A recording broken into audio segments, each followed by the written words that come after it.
Hello social blueprinters. Today I'm speaking to you from a ranch in Bayswater where we are going to be interviewing Tamir Berkman. Tamir is a divorce cowboy and an equine therapist.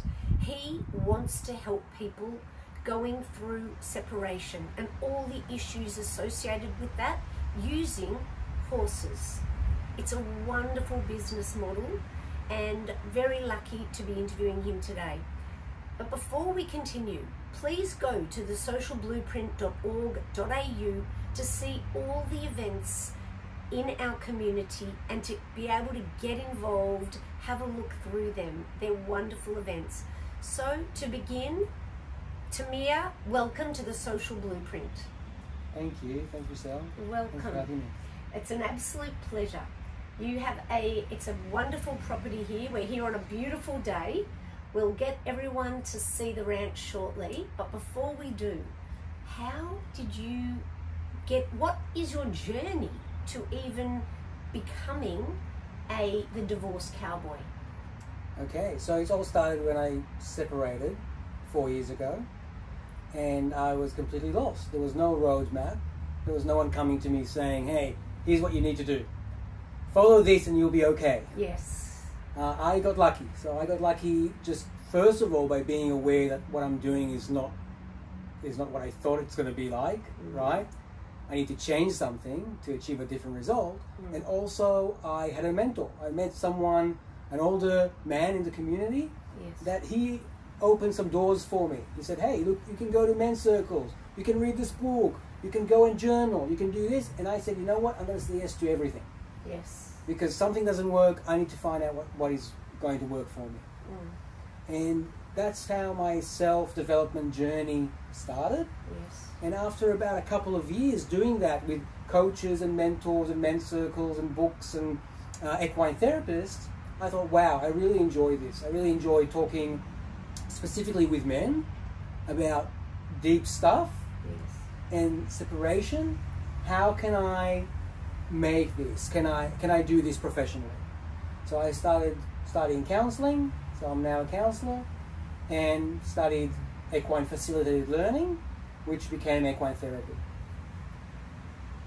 That journey, I'm sure you had to reach in very deep to work out. What were you trying to work out? Were you trying to work out your future, or were you looking back at your past? I was trying to sort out my present, just to see what can help me right now. So as a man, I'm pretty rational. Yes. I love practical stuff. And I didn't necessarily want to go, oh, I'm going to see a psychologist and it's going to take years and years and I'm going to go to the past and figure out what happened with my parents and my childhood and all of that. Yes. I wanted things that would actually make sense for me, some tools and techniques that I can learn to start some skills, to start being skilled with actually treating myself. Wonderful. So that's what I was focusing on. It's very good for everyone to hear that, I think, because, I think there'd be a lot of people out there. So it's not just divorce, it's separation, is it? And the issues that go along with separation. So property, health, what else? Okay, so separation, the way I look at it is separation is a symptom. It's a symptom that something else is going on in my life that I haven't figured out yet. And because of that, separation happened. Because of that, before separation, miscommunication happened. Right? Mistrust happened. So all of that actually created the separation, which is like a cancer, like a tumor, right? It's a symptom of something else that I haven't been doing before that. Yes. So for me to deal with that is to understand that separation, first of all, is a symptom. Separation is an emotional challenge, right? So many people are believing that separation is a legal or financial challenge. Actually, it's not. If we can take emotions out of the equation, the legal and financial will be easy. We wouldn't need even lawyers. What's happening is that people have emotions. That's why people fight over a toaster. It's not a financial thing, right? It's a toaster. Yeah. But it's not about the toaster, is it? It's about the sadness, anger, revenge, guilt, shame, all that stuff. Yes. Ego. Right? And we also know that most cases don't even reach the court. That means that it's not even a legal issue. It's an emotional issue. If I can focus on the emotions and figure this out, yes, then everything else will be a lot better, a lot easier, a lot yes, quicker, a lot cheaper. Do you find that a lot of men have not been conscious of their emotions when they get to you? Absolutely. I wasn't. Mm. And it's not to blame men. No. Right? No. It's to say, hey, you know what? Society, that's what society gave me. You were Yes. dealt this hand. This hand means that when I was young, when I was a boy, around 3, 4, 5, I was taught out of my emotions. Yes. Right? I got told, don't cry like a girl. Emotions are negative, are bad for you. Don't show emotions. Don't show vulnerability. Vulnerability equals weakness. Yes. So of course it was like, oh, don't go there. This part here is not for you. You focus here on your head, in your head. So of course I lost these tools. I had them when I was 2, when I was 3. Yes, you were talked out of them. Yeah, I was talked out of them. Very. So where did you grow up? I grew up in Tel Aviv, in Israel. And when did you come to Australia? I came to Australia in 2002. And so, yeah, I've been here for more than 20 years now. Gee, that's a while. Yeah. And why horses? Why have you thought to focus on horses to assist men? So I always liked horses and did a few things like dressage and polo and trail. And then when I was separating, I was drawn to it as another form of therapy. So I was going to an equine therapist myself as a client. Right. And the sessions that I had in the paddock were life-changing. It was transformative. It was amazing. It was like magic. Wow. It's the way I saw it is like 1 hour with the horses in the paddock. It's like 2 weeks with a therapist. I could have done so much more work because of them, because of their report and what they're bringing to the table. So, what other therapies did you use before? Did you try before you found horses? So I had a psychologist. Yes. I had a counselor. I went to men's circles, and it doesn't mean necessarily that it's good or bad, No. or it's better or worse. I think it's everything that makes sense and complementary, exactly. Yeah. So I used to call it my support ring. And my support ring, I had my coach, I had my mentor, I had my psychologist, I had my equine therapist, and at every moment I could choose who I need, who I want today. Yes. Oh, today I want to go to the paddock and have a little bit of a road trip. I'm going to contact my equine therapist and go there. But this was so powerful that it drew you to wanting to help others with horses. Yeah. So I thought, how can I help others? First of all, it's going to be by talking, by maybe, I don't want to use the word therapy, but it's a talking session. Yes. And then I thought, well, what if the talking session also can involve a horse? That's going to be amazing, because I could see the results myself. Yes. I could see when I was studying the equine facilitated learning that it's actually really beneficial, and it's being used as a therapy modality. Yes. And I thought, well, man, emotions, horses, great combination. And nature. You're getting people out of the city. We have driven only about 50 minutes to get here, maybe less. And yeah, it's beautiful. It's just nice to be in nature in addition.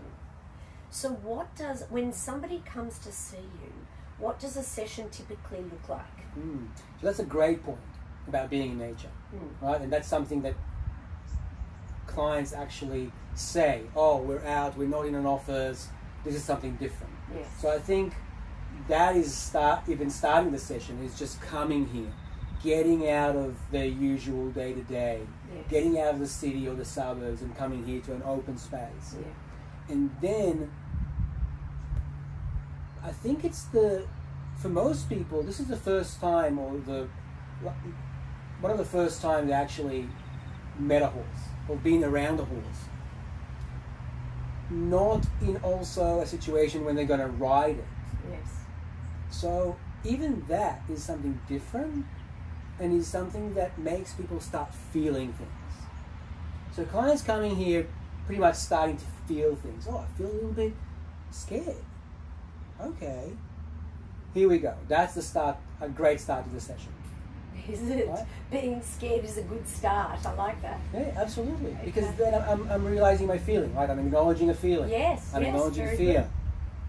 I'm acknowledging maybe other feelings. Yes, it's awareness, starting to be aware. Correct.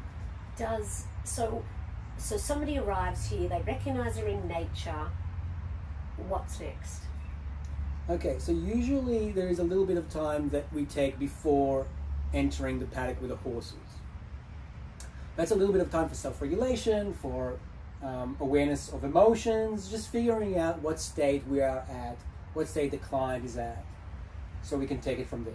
Yes. Maybe the focus of the session, getting a bit from the client, a bit of input. Yes. Then we're going to go into an area where the horse is, and usually the session will start with just introducing ourselves, saying hi, maybe grooming. And just that connection with the horse. Yep. And a lot of stuff will come up only with that simple connection. Okay. Does every person that comes to you, do they end up riding a horse in the first session? They never ride a horse. Oh, beautiful. Good to know. Yeah. I assume they did. Yeah. Most people assume it is. It is about riding, but the horse is here as a coach, Yes. as a therapy animal, right? I'm here as a translator of what is happening and maybe giving some pointers. So the client gets two coaches Yes. working together to help them realize some things, get awareness, ask some questions, realize what they can do differently. Fascinating.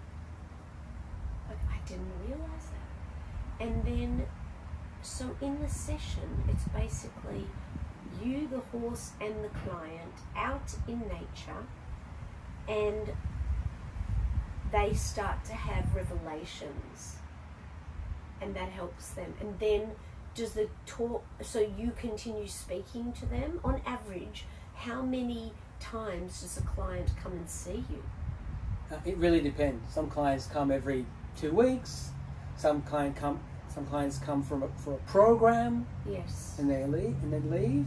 Right. It's very personal. And what's happening is that the horse is a therapy animal. They're so emotionally aware because that's what they do, right? On instinct, they're emotionally aware because they have to. They're a prey animal. Yes. So for survival, they have to figure out intentions, emotions, what this person or animal wants from me. Am I safe? So they act as a mirror. So for example, if I come to the paddock or if I come to the arena with some sort of anger or Yes. frustration, Yes. or if I'm upset, the horse will pick up on it. And they will start acting on it. So we've got this opportunity to actually use the horse as a mirror and to say to the client, hey, why do you think the horse acts like that? Right? So it's a lot easier for clients, especially men, to start talking about their emotions because I'm not telling them there's something or other. The horse is doing this. The horse is acting a certain way. So why is that? Wow. So let's go and meet one of your, let's have a look around the ranch and let's have a look and come and meet one of your horses. Sounds good. Who have we got here today? Yeah, this is Billy. Hello, Billy. This is yours. Hello, Billy. Am I allowed to touch him? Not yet? You can if he agrees to it. If you say hello nicely. Hello, Billy. Hello, Alright. darling. Oh, am I a bit nervous? All right, let's start with a few safety issues, okay? Okay. Safety things before we introduce ourselves and before we're doing anything. Okay. First of all, we can see what a horse is feeling, thinking by looking at their ears. Okay? So they've got excellent hearing. They can hear 360. Louder. and he can hear something that's going on over here on this road, plus maybe someone mowing the lawn over there in that property over there, okay, simultaneously. So what we want to do is to look at the ears and see what's happening for him right now.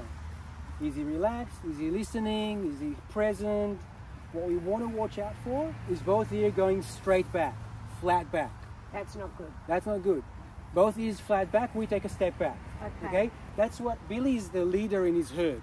Okay? So when he wants to eat and another horse is in the middle between him and his food, he's going to go ears flat back, move around. I would move if I was you. Right? That's a warning. Horses are very big on non-verbal communication. Yes. Right? We're going to show other horses what they would like them to do, or they communicate this way, right? So they're very big on body language. Right. Okay, that was the first one, the ears. Next one, the hindquarters, the bum area, right? So horses don't want to kick, but they will if they feel that they're frightened or scared, right? So my job is to make them know that I'm here. I'm going to do it with voice. I'm going to say, hey Billy, I'm right here. I'm going to do it with touch. So I'm going to touch him over here. He knows I'm here now, right? He knows that I'm doing this. He doesn't want to kick, right? Because he feels safe, right? The third thing is that if you ever feel unsafe around horses, let's say there's an emergency, all 10 horses are breaking loose and they're running around, just make it, if you can't go away, just make yourself big. And you can shout as well. Okay? Thank you. Cool. That was a free safety issue. Excellent. Thank you. Now you've got quite a few horses here. Why have we chosen Billy? Do you choose a horse based on the client? Okay, so there's 2 horses that I'm working with, Billy and Missy, and I'm absolutely going to choose the best horse for the client. So for example, Billy is the leader in his herd, okay? And he's a very forward-moving horse. So sometimes when I'll lead him, he will actually check if I'm actually being the leader or who's leading who. And his way of checking it is by kind of like nogging me with his head, kind of like on my back. Now, if the client is a little bit older or younger, this can be a little bit of an issue, of a safety issue, right? So I want to match Billy with a client that can actually withstand, first of all, just the physical aspect of a horse like him just gently doing this on their back. Right. What does it mean if he does that on their back? He's checking if I'm being a leader or not. Okay. He's checking who's leading who. The way Billy is asserting his leadership is by moving the other horses around, right? So if I'm the leader, I'm going to move all the other horses around. That means that the leader is the one that is staying in place when all the other horses are walking around and he's moving their feet around. So if I'm moving his feet, I'm the leader. You're the leader. If he's moving my feet, he's the leader. Okay. Interesting. Good question. Right? So also horses are great teaching leadership skills and how to be a good leader. A good leader for a horse is something a little bit different. A leader in the horse world is someone who keeps the other one safe. Right? He's not the one with the biggest or the most power or anything like that. Can this person, this guy, can this horse makes me safe? If yes, great, be the leader, awesome. I love it. Yes. It's not an ego. It's not an ego thing. If I can avoid being lunched today, then great, please be my leader. I'm going to stick with you. Yes. Yeah. So that's what I'm doing with a horse. When I'm leading a horse, I'm the leader. I'm in charge of their safety. Yes. So they want to feel that I know what I'm doing, that I'm not hesitant, that I've got a plan, that I know what to do if something goes wrong, and I need to be able to do that. Yeah. Okay. Cool. So now we're here. Now we're Billy. here. So what's going on with you? How are you feeling? How are you feeling being that close to a horse? I was nervous, Yeah. but right now standing here, I'm okay. All right, great. Great, so less nervous. Less nervous. What happened? Why do you feel less nervous? Well, Billy now? was closer to me before, Yeah. so I was more nervous then, and now he's moved away to eat. So Right. I'm feeling more relaxed. Right. So if this is like your safety bubble, Yes. right? He was entering your safety bubble, He was. your personal space. Yes. And that was a bit scary. Yes. Yeah. This is something to be aware of. When someone, either a horse or a person, just entering my space uninvited, it can feel a little bit insecure, scary, Yes. intimidating. And he's big. He's big. He's half a ton. Yeah. So it's a great segue to talk about safety, personal safety. So safety is paramount here. You're in charge of your safety. So if at any point you feel unsafe, please make yourself feel safe. Either by walking 1 step, 2 steps, or over the fence. Right. Whatever it takes for you to feel safe. Okay. Right? Another way that I can feel safe around a horse is actually creating a boundary. Actually saying, hey, this is my boundary. You weren't invited. Stay. Yeah. Stay, don't come in. This is my boundary. So you're relating the way to behave with a horse as I would live my life, creating boundaries for other people. Exactly. So, and it starts with that, right? It starts with, hey, we didn't even touch a horse. But we figured out, hey, there's a matter of personal safety here. Yes. A matter of boundaries. How do I communicate a boundary? Yes. To a horse or to a person? In a way that is not over the top as well, right? Yes. So if I It's not aggressive. It's not aggressive, exactly. So if I want to communicate a boundary to Billy here, that's a great way to test it, right? So for example, if I want to communicate a boundary, I'm not going to go in his face because it's nothing personal. I'm just going to go, hey, this is my boundary. Stay away, please.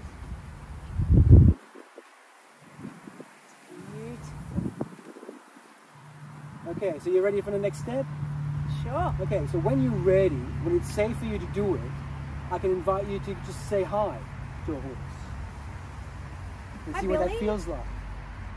Hello, Billy. I'm busting to touch him. Okay, so how do you do that? How do you go about touching a horse? I don't know. How but do you go about touching a person? Gently. Yeah, So my thinking is to pat him here, yeah. but I don't know to go up or down. Okay. Will you go to a person and do this to their face? No. First meeting? No. First date? No. No, okay. Okay, What right. will you do? So then I'd go to their neck, their side, maybe less invasive. Okay, will I go to you and just start patting you on the No. arm? Okay. What will I do? So I'd introduce myself. Hello, Yeah. Billy. I'm Michelle. Hello. All right. Is that what I do? Yeah, exactly. And we can do something like this. Like I would give him a hand, and this is like a horse's nose, kind of. Okay? Right. So this is what horses are doing when they're first meeting each other, is just starting to sniff and smell and kind of like saying, hey, I'm here. Yes. I need some sort of maybe an acknowledgement or waiting for you to go, oh, it's okay to touch me. Yeah? So I'm going to do something like this. I'm going to stand here and just put my hand up and just see what happens. Also being aware what was happening for me when he's not responding. Like, what's coming up for me? Oh, like, I'm feeling a bit alone. He's neglecting me. He thinks the food is better than me. Right? There's a lot of stuff that comes up for me now that I want to be aware of. Or I can just say, hey, look, of course he's more interested in food. Of course. Okay. Can I touch you? Is it okay if I touch you? All right, doesn't mind. Okay.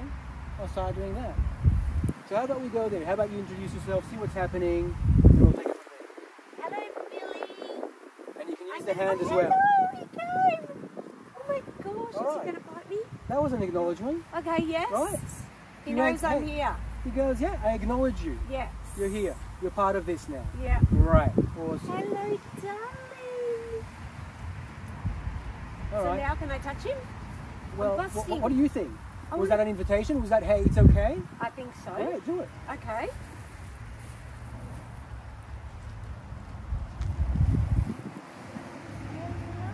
Does he like this?